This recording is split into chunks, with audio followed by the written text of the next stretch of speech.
والغريب أنه اليوم كنت أقرأ في كتاب فقه الشيعة للسيد الخوئي، سيد أبو القاسم الخوئي، فمر علي هذا الكلام العجيب. أنا سامع لكنه ما رأيته، لكن اليوم رأيته كما ذكره لي أحد المؤمنين من العلماء، فراجعت الكتاب صح.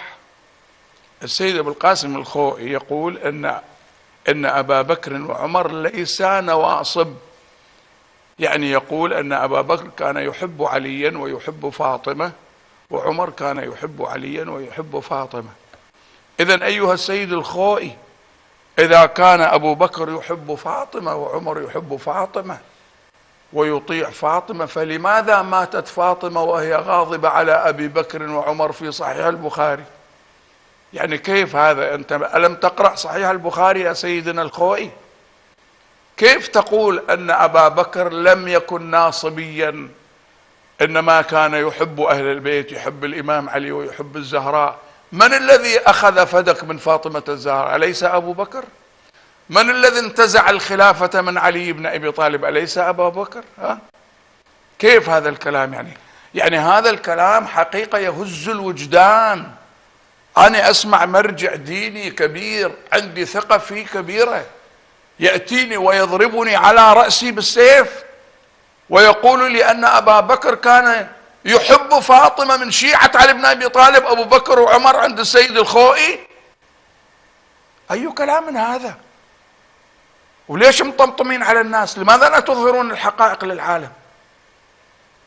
يعني أنا أمشي مع مرجع، هذا المرجع يقول أن أبا بكر كان من شيعة علي بن أبي طالب، أن أبا بكر كان من شيعة الزهراء، فمن الذي أغضب فاطمة؟ ومن الذي غصب فدك من فاطمة وانتزعها؟ ومن الذي كسر ضلع فاطمة؟ أيها السيد الخوئي، من الذي دخل بيت الزهراء وفتش حجرتها؟ من الذي أشعل النار في باب فاطمة؟ أليست فاطمة الزهراء أمك؟ أنت ابن رسول الله. هي هذه الحوزة اللي احنا ننتظر منها بعد ذلك دراسات وقمة وأصول وفقه وكذا، نصل إلى مرحلة أن أبا بكر وعمر ليس من النواصب. إذن فاطمة الزهراء كانت على خطأ، يعني أنت تخطئ الزهراء لما ماتت وهي غاضبة على أبي بكر وعمر. وهذه قضية معروفة في صحيح البخاري وفي صحيح مسلم. كيف توفق السيد أبو القاسم الخوئي؟ كيف توفق بين هذا وهذا؟ أنا أذكر اسمك لأني عند الزهراء خط أحمر، أنا لا أبالي هذا مرجع وهذا كذا، لا لا. لما أرى مرجع يحطم عقائدنا ويضربنا بالسيف على رؤوسنا، ما أقول بشيء آخر، لا، أنا أصرح بالكلام. هذا ينخر، يفلش البيت، يهدم البنية التحتية، يهدم العقيدة، يهدم اليقين. إذا البخاري يقول ماتت فاطمة الزهراء وهي غاضبة على أبي بكر وعمر، جاء يسلم عليها ما ردت عليهم السلام، وقالت لأمير المؤمنين في موضع قبري لا تسمح لأبي بكر وعمر يصليان علي. أين قبر فاطمة يا أيها السيد الخوئي؟ وين قبر الزهراء؟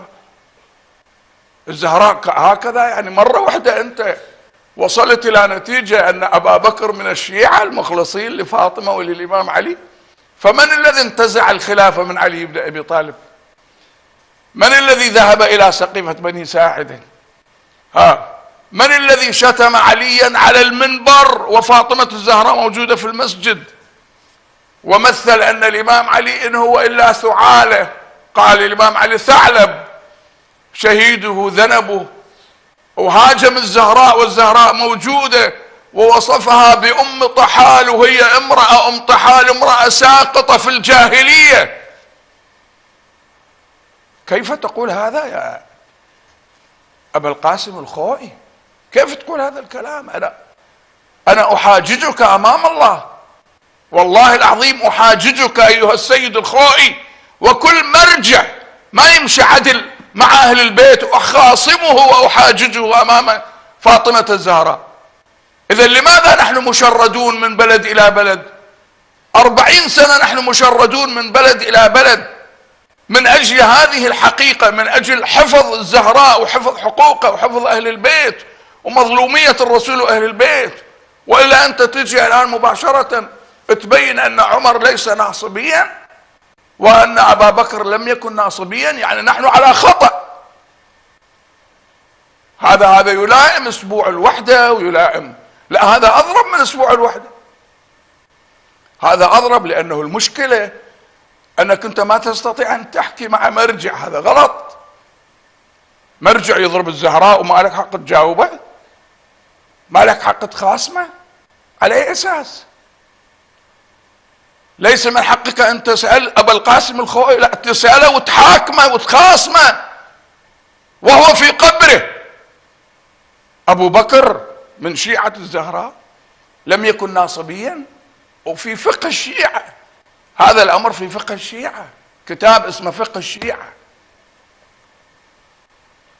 كيف يكون هذا الكلام؟ هذه حوزاتكم؟ يعني لا تقول احنا نريد نضرب الحوزة، لا أنا أضرب الحوزة التي تبرر أبا بكر وتبين أنه من الشيعة ونحن على غلط والزهراء على خطأ. تبين الزهراء على خطأ، لأن إذا كان أبا بكر ليس ناصبيا فلماذا الزهراء غضبت عليه؟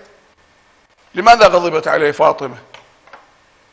لا خلاص، ما دام مرجع دين حتى لو وقع في الحضيض وسقط في حمأة الفتنة لازم ما تحكي معه، لا هذا غلط، هذا انتهى إلى غير رجعة أبدا. لازم نحفظ عقائدنا. فاطمة الزهراء تضرب وانت تمدح أبا بكر وعمر وتقول أنهما ليسا ناصبيين. سبحان الله، كم سنة السيد أبو القاسم الخوئي مرجع دين وزعيم الحوزة والطلايب والدنيا مقلوبة وخلاص، وإذا بعدين يوصل السيد أبو القاسم الخوئي إلى هذه الحقيقة أن أبا بكر كان يصلي صلاة الليل ويبكي على الزهراء ويحب الزهراء. هذا معنى كلامه لما يقول ليس ناصبيا، هذا معنى كلامه يعني يحب الزهراء. فأنا لا أزيد بكلامي، لا أجيب منا أبدا، لا من هنا ولا من هنا. بلا عندنا أحبتي.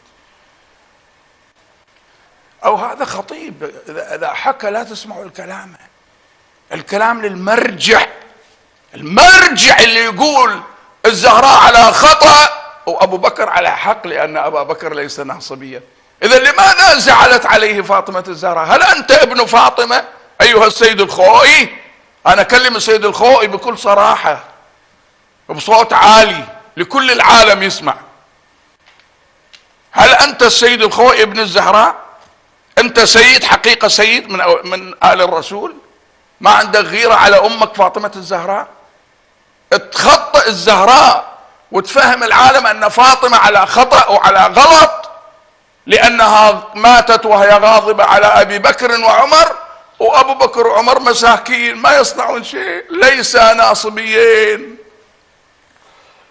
هاي ليلة الوفاة، هذه رسالتكم، هذه رسالة المرجعية. شفت شلون؟ على كل حال كل يوم تطلع لنا قضية كبرى وواحد ما يعرف ماذا يصنع، ما يعرف.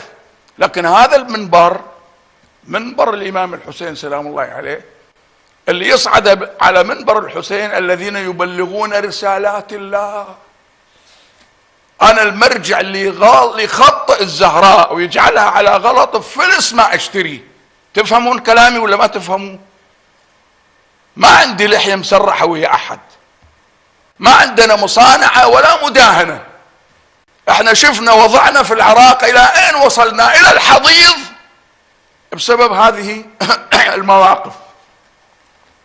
أبو بكر ليس ناصبيا، عمر ليس ناصبيا، هذا السيد أبو القاسم الخوئي المرجع الأعلى يخطئ الزهراء، يغلط فاطمة، لا ويجعلوا أنه هذا رأي له حالة من الرقي. هذا رأي الحوزة العلمية، لأنه هو رئيس الحوزة. تذكرون قلت لكم عندنا خطوط منحرفة بالحوزات، هسه هاي منين طلعت؟ من رئيس الحوزة، رئيس الحوزة العلمية السيد أبو القاسم الخوئي يقول أن الزهراء على غلط، لأنها ماتت وهي غاضبة على أبي بكر وعمر وهما مواليان لها، ليس من النواصب. اسمعوا كلامه ماذا يقول.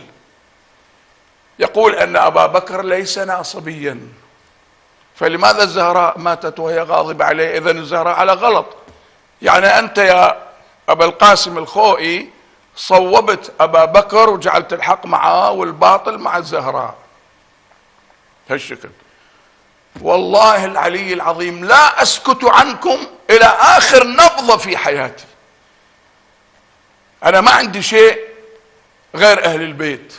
لما أشوف واحد يتطاول على أهل البيت ويتطاول على الزهراء ويفهم العالم أن الزهراء ماتت وهي غاضبة على أبي بكر وعمر، كانت على غلط وخطأ، وهي التي تقول أقول ما أقول حقا عودا وبدوا، ولا أقول ما أقول غلطا، ولا أفعل ما أفعل شططا. الزهراء تقول، وأبو القاسم الخوئي يقول لا، الزهراء كانت على خطأ، الحق مع أبي بكر وعمر لأنهما ليس من النواصب. كلمة ليس من النواصب كلمة كبيرة فيها شرح طويل، اقعد منها إلى بكرة ما يخلص الشرح مالها. إذن من الذي حرق باب الزهراء؟ سيد أبو القاسم الخوئي. من الذي قتل فاطمة؟ من الذي أسقط جنينها المحسن؟ هل تستقبلك الزهراء هناك؟ هل أجبت الملائكة على الإمامة؟ من إمامك؟ جاوبتهم إمامك علي بن أبي طالب، وأنت تقول أن أبا بكر وعمر ليس من النواصب. عندي كلام كثير مع أبو القاسم الخوئي وغيره، المراجع المنحرفين في العالم هؤلاء، اسمعوها مني وخذوها مني. الآن تريد تهاجمني وتنتصر أبو القاسم الخوئي، فأنت حطب جهنم. من الآن أقول لك، أنتوا الزعانف الذيلية اللي تريدون تأخذون هالكلام وتهاجموني، تفضلوا هاجموني، لأنكم حطب جهنم، تنصرون الباطل وتحاربون فاطمة الزهراء. أنا ما قلت هذا الكلام إلا انتصار لفاطمة، فأنت إذا هاجمتني ماذا يعني؟ تنتصر لأعداء فاطمة، فهنيئا لك، خلص فهنيئا لك. قد رمى المهدي ظبيا شك بالسهم فؤاده، وعلي بن سليمان رمى كلبا فصاده، فهنيئا لهما كل امرئ يأكل زاده. هنيئا لكم. بعد ما في مصانعة لا، وحق الحسين وحق سيد الشهداء وحق رأس الحسين اللي رفع على الرمح، ما نسمح لأحد لا مرجع ولا غيره لو الطبلون والزمرون على هالمراجع إلى يوم القيامة. المرجع اللي ما يمشي على أهل البيت بفلس ما أشتريه. المرجع يمشي على أهل البيت يدافع عنهم، والله أخلي على راسي أكون تحت تراب قدميه، أتشرف بتراب عالي المرجع اللي يدافع عن الزهراء وأهل البيت. أما أنتم الذيلية الآن تستعدون أنه تهاجمون هذا وتهاجمون هذا وتدافعون عن أبو القاسم الخوئي، روح دافع عنه. بس أحضر جوابك لفاطمة الزهراء، لأنك لما تدافع عن أبو القاسم الخوئي تبين الزهراء على خطأ، تبين الزهراء على غلط. فوين يعني أمامك فانظر. أبو القاسم الخوئي اللي يقول أن أبا بكر من الموالين لأهل البيت ليس من النواصب، هاي كلمة عميقة وقوية وفيها أبعاد. هسه واحد جاهل ينقلها ما يفهم شيء، ما علي به، ما علينا به.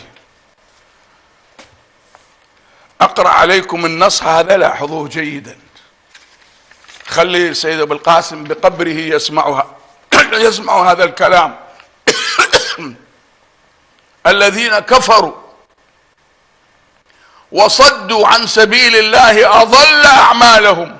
قرأها أمير المؤمنين في مسجد الرسول وأبو بكر على المنبر، فقرأها بصوت عال، فقال له ابن عباس: يا أبا الحسن لم قلت ما قلت؟ الإمام قال: قرأت شيئا من القرآن، قرأت شيئا من القرآن في أول سورة محمد. فقال له ابن عباس: لقد قلته لأمر. اسمع، هذا اللي يقول لك أبا بكر ما كان ناصبيا، اسمع أمير المؤمنين ماذا يقول. هذا المرجع مالك علي بن أبي طالب، اسمعه ماذا يقول. فقال له: لقد قلته لأمر. عبد الله بن عباس يقول للإمام علي: قال: نعم، إن الله تعالى يقول في كتابه: ما آتاكم الرسول فخذوه وما نهاكم عنه فانتهوا. أفتشهد على رسول الله صلى الله عليه وآله أنه استخلف أبا بكر؟ تشهد أن رسول الله أتانا بأبي بكر؟ قال: ما سمعت رسول الله صلى الله عليه وآله أوصى إلا إليك. قال: فهلا بايعتني؟ ليش ما بايعتني؟ قال: اجتمع الناس على أبي بكر فكنت منهم. ماذا قال أمير المؤمنين؟ قال: اجتمع الناس على أبي بكر عبد الله بن عباس فكنت منهم. فقال علي أمير المؤمنين سلام الله عليه: كما اجتمع أهل العجل على العجل. هذا اللي ليس ناصبيا، أبو بكر ليس ناصبيا. أمير المؤمنين يقول: كما اجتمع أهل العجل على العجل. العجل السامري، العجل السامري. قالوا: لن نبرح عليه عاكفين حتى يرجع إلينا موسى. الذين كفروا بموسى وبرسالة الله. ثم قال: ومثلكم كمثل الذي استوقد نارا فلما أضاءت ما حوله ذهب الله بنورهم وتركهم في ظلمات لا يبصرون. صم بكم عمي فهم لا يرجعون. هاي قرأها وين؟ بالمسجد أمام أبي بكر اللي هو من شيعة الزهراء على تعبير السيد الخوئي، لأنه يقول ليس ناصبيا، يعني أنت إما ناصبي وإما من الشيعة. ما أقول أنا هذا الكلام، القرآن يقول. إذا مرجع ما يعرف قرآن ما له شغل فيه. الله في القرآن يقول: فاستغاثه الذي من شيعته على الذي من عدوه. أنت إما شيعة أو عدو، القرآن يقول ما في شيء ثالث، إما شيعة لرسول الله وأهل بيته أو عدو. فاستغاثه الذي من شيعته على الذي من عدوه. فإذا كان ليس ناصبيا يعني من الشيعة. يعني هاي أول مرة نسمعها أن أبا بكر كان من الشيعة. هاي الدروس اللي كان يلقيها السيد الخوئي بجامع الخضرة في النجف الأشرف في الحوزة، وهو رئيس الحوزة العلمية. واحد ما يقدر يتكلم عنه أو يجيب اسمه. اسمع شو.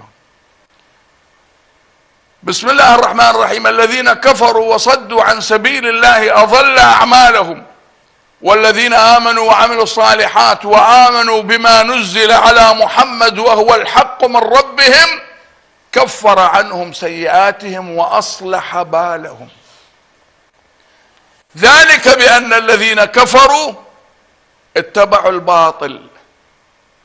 سقيفة بني ساعدة كانت على حق، أبو بكر كان على حق لما أخذ الخلافة من علي بن أبي طالب. كان أبو بكر على حق لما انتزع فدك من الزهراء، ما كان ناصبيا للزهراء. لما أخرج الفلاحين، أخرج عمال الزهراء من فدك، وفدك أرض واسعة كبيرة فيها أنهار وأشجار، وأخذها. لما منع كل عطاء من الزهراء حتى الحيطان السبعة أخذها أبو بكر. ذلك بأن الذين كفروا اتبعوا الباطل وأن الذين آمنوا اتبعوا الحق من ربهم. الحق مع علي وعلي مع الحق. كذلك يضرب الله للناس أمثالهم. هاي الأمثال خذوها، هذه آية. ثم تأتي إلى سورة الحجرات بسم الله الرحمن الرحيم، هذه السور في رسول الله، كل القرآن في رسول الله. بسم الله الرحمن الرحيم: يا أيها الذين آمنوا لا تقدموا بين يدي الله ورسوله. لا تقدموا، لا تتقدموا على رسول الله، لا تتجرؤوا على رسول الله. تسمع ولا ما تسمع؟ رسول الله يقول: إن الله لا يغضب لغضب فاطمة ويرضى لرضاها، وفاطمة تموت وهي غاضبة على أبي بكر وعمر، وأنت سيد أبو القاسم الخوئي تقول أن أبا بكر وعمر ليس من النواصب. يعني أنت تقدمت على رسول الله وعلى الله. الله ورسوله يبينان هذه الحقيقة، وأنت تذكر شيء باطل 100%. وإلا لماذا الزهراء ماتت وهي غاضبة على أبي بكر وعمر؟ هل تغضب على أناس يحبونها؟ هل تغضب الزهراء على أناس من شيعتها؟ هل تغضب الزهراء على أناس يطيعونها؟ أبو بكر الذي انتزع فدك من الزهراء وكسر ضلعها وكسر بابها وأحرق الدار وقتلها، وعمر كذلك. تجي أنت تقول أن أبا بكر وعمر ليس من النواصب؟ وطبول الحوزة العلمية تطبل لهذا الكلام. انظروا إلى هذه الحقيقة العليا، انظروا إلى هذا الرأي العظيم اللي لم يتوصل إليه العلماء من 1400 سنة، والآن السيد أبو القاسم الخوئي توصل إليه وأظهر أن الزهراء على غلط وعلى باطل وأبا بكر على حق.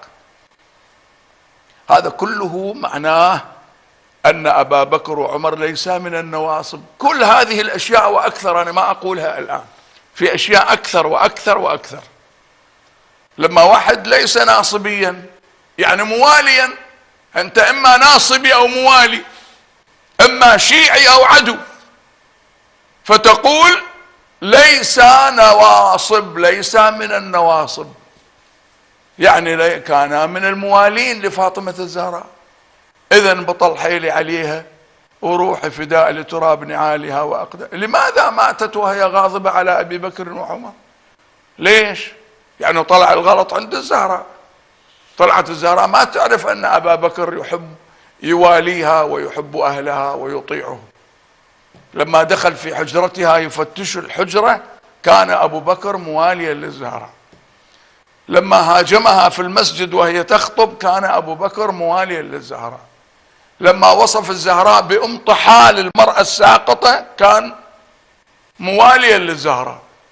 لما انتزع فدك من فاطمة الزهراء أبو بكر كان مواليا كل هذا يقوله أبو القاسم الخوئي. هسه أنت تريد تحكي علي تشتمني؟ بين نطفتك وبين أنك ابن حلال أو ابن حرام. ملتفت ولا ما ملتفت؟ أنا مع الزهراء، لو الكرة الأرضية كلها تهاجمني والله ما التفت. والله لو تظاهرت العرب على قتالي كما قال أمير المؤمنين ما وليت عنها. أنا ما دمت مع الزهراء يكفيني فخرا. فأنت تريد تكون ضد الزهراء وتبين الآن أنه هذا الشيخ الشكل يهاجم المرجعية العليا. بعد الزهراء ينسوها الناس، تخلي المرجعية فوق فاطمة الزهراء. المرجعية العليا هاي مرجعية أبو بكر وعمر وليست مرجعية عليا. لما واحد يمدح أبا بكر وعمر ويقول ليس من النواصب، أي مرجعية هذه؟ هاي مرجعية؟ هاي مرجعية أبي بكر وعمر بكل صراحة. لأن أبا بكر وعمر خطأ فاطمة الزهراء وبين أن فاطمة على غلط وأنت تقول هذا الكلام. بسم الله الرحمن الرحيم: يا أيها الذين آمنوا لا تقدموا بين يدي الله ورسوله واتقوا الله إن الله سميع عليم. يا أيها الذين آمنوا لا ترفعوا أصواتكم فوق صوت النبي ولا تجهروا له بالقول كجهر بعضكم لبعض أن تحبط أعمالكم وأنتم لا تشعرون. هذا الصوت ارتفع فوق صوت النبي. النبي يقول لها إن الله لا يغضب لغضبك، وماتت وهي غاضبة على أبي بكر، فإجا صوت فوق صوت رسول الله، فوق صوت النبي. قال إن أبا بكر وعمر ليسا من النواصب. فلا اقتحم العقبة وما أدراك ما العقبة. العقبة هي ولاية علي أمير المؤمنين صلوات الله وسلامه عليه.